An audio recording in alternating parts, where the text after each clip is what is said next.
Good evening, everyone, and welcome to the class of globalization. In our today's class, we are going to discuss about the introduction to globalization. As we all are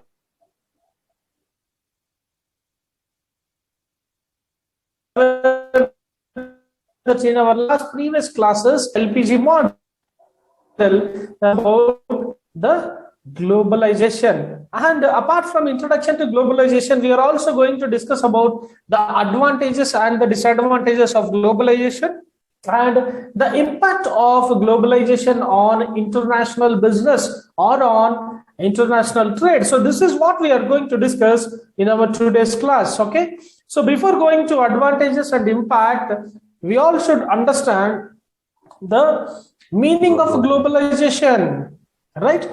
So does anyone remember when it was implemented and when it was proposed? When this new industrial policy was proposed and when it was implemented in India?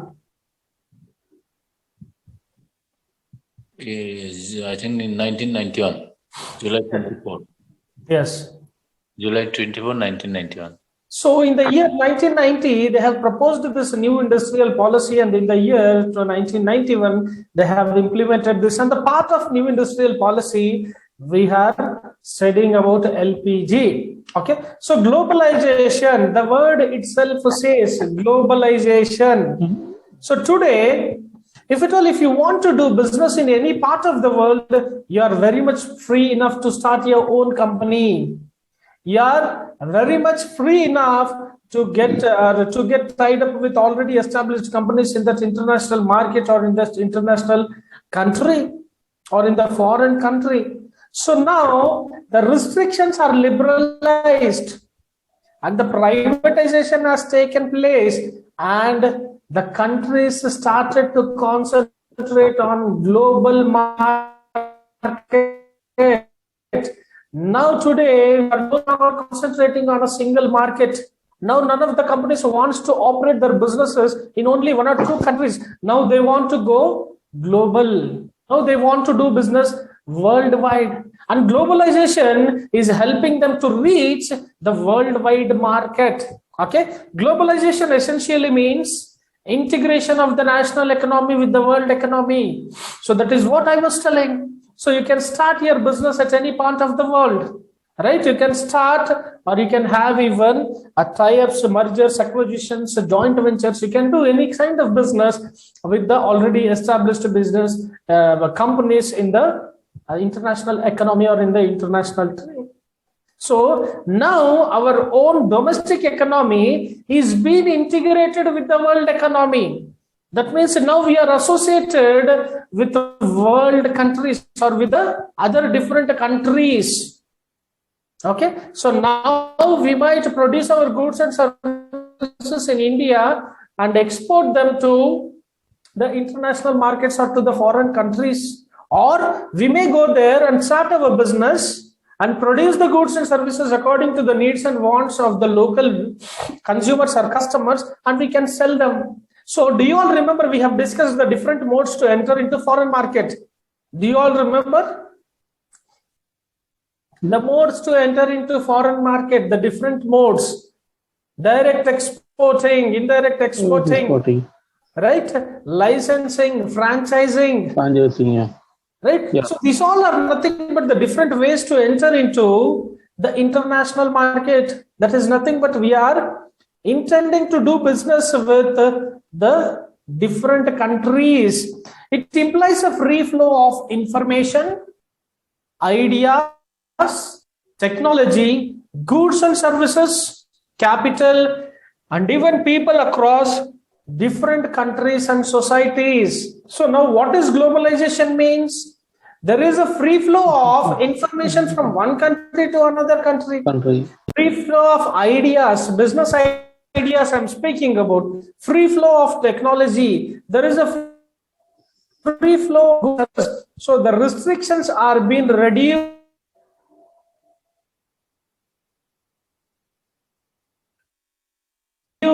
Import of goods so different. So not only goods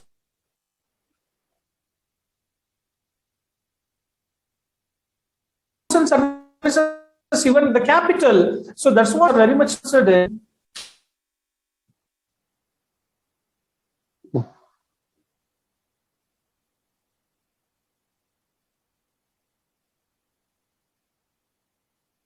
Investing the capital in many countries, right? So there is also flow of all these metro cities, and if at all, if you are working in a MNC, you can find many even foreigners working in India, correct? So there is even the free flow of human beings, that is people from different countries. So what is happening here? It increases connectivity between different markets in the form of trade, investment, and cultural exchanges.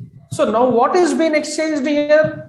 Not only trade, not only goods and services, not only investment, but also the culture.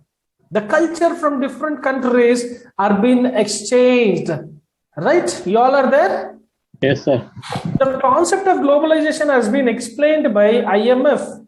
IMF is nothing but International Monetary Fund, as the growing economic interdependence of the countries worldwide through increasing volume and variety of cross-border transactions in goods and services, and of international capital flows, also through more rapid and widespread diffusion of technology. So what International Monetary Fund has explained about the globalization, it is nothing but the economic interdependence. So now you all are aware that we are depending on some other countries' goods and services.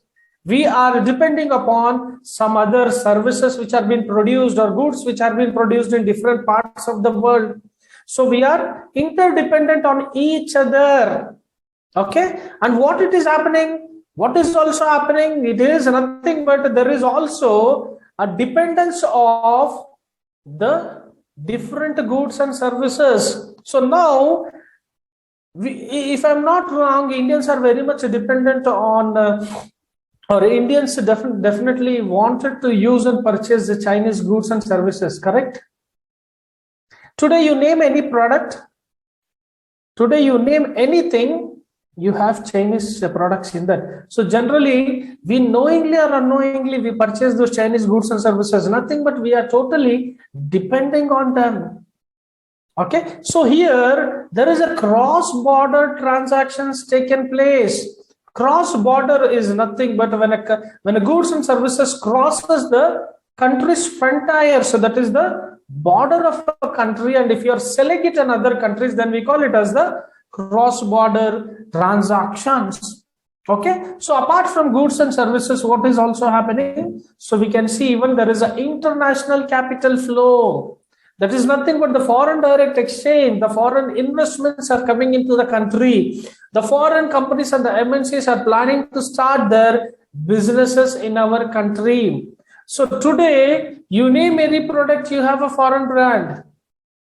You name any sector, there are foreign companies doing business or selling their goods and services in that particular sector. So everywhere you find this brand, the concept called brand has come into picture. So nowadays we Indians, before we were very much price sensitive customers. So now we have become brand oriented customers. So now we don't bother of paying money for a qualitative goods and services. So now we want branded goods and services. So how this concept has come into picture? So that is nothing but because of the foreign companies coming into India. Okay, you all are there? You all are able to understand? Yes, sir. Okay, so that is what we call it as globalization. Okay, and there are certain advantages of globalization in India. So what are those advantages? See, even globalization has helped India a lot. So it is not always we Indians going and doing business in foreign countries, but also the foreign companies from different countries coming into India and establishing their business. So you have today Microsoft, you have Google, you have any company, all the biggest giants of the world market are available in India. You come to automobile sector, you have BMW, you have Mercedes, you have Volkswagen, all right? So, Yes. and Tesla is also planning to launch its business in India. Recently, it is also going to come to India. So, you name any company, all the big giants of the industries are available in India. So, that is nothing but through this, what is happening? They are not only generating revenue to the government by paying in the form of taxes, but also they are generating employment opportunities to the local and domestic people, through which the standard of living of people has been increased, and through this our economic condition is also been improved. So there is a lot of advantages, many advantages of globalization in India. Every country has this advantage, but being an Indian, so now we are supposed to understand this concept from the Indian perspective. Okay, the first one is increase in employment. So that is what we said.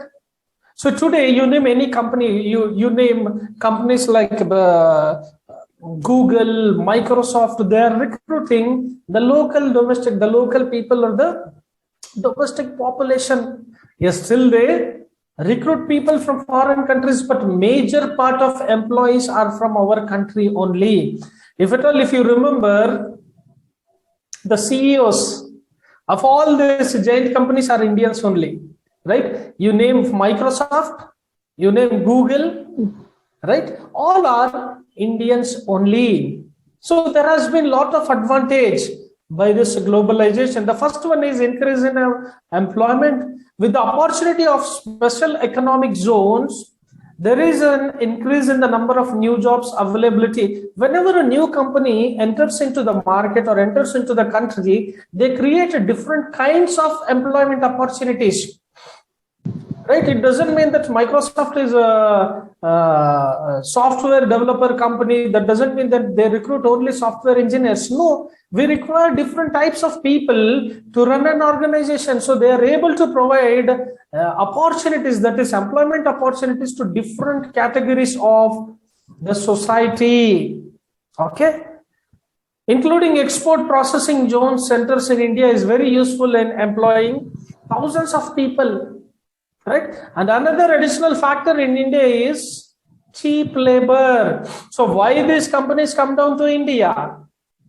One of the major factor is cheap labor and easily availability of raw materials. Okay. This feature motivates big companies in the West to outsource employees from other region and cause more employment. So there are many companies who have outsourced their process to Indians. Either they might not have started a branch here or office here, but still they are generating employment opportunities by outsourcing the duties. Okay, this is the first advantage. The second one is increase in compensation. So after globalization has come into picture, all the foreign countries have come into India. Sorry, the foreign companies. So now, according to their standards, even the compensation has been also increased, if at all, if you compare it to domestic level. The level of compensation has increased as compared to domestic companies because due to the skill and knowledge of foreign company offers, and this opportunity is also emerged as an alteration of management structure.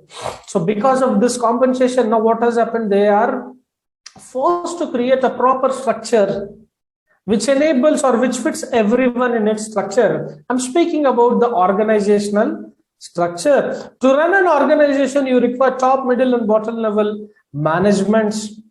So you need to properly plan the layout and also properly select the right person for the right position at a right time. So along with opportunities, that is our employment opportunities, they are also able to provide a good compensation to the employees. Compensation here referring to salary. Is it clear, my dear students? Yes, yes. The next one is high standard of living. So we all are aware that employment generates salary, When you are getting enough amount, when you are able to generate enough amount of salary or compensation, then automatically your standard of living will also increase. So these all are interlinked with each other. With the outbreak of globalization, Indian economy and the standard of living of individual has increased. The change is notified with the purchasing behavior of the person. So how do we understand that the standard of living of the people have increased or changed? That can be measured only by their purchasing behavior, right?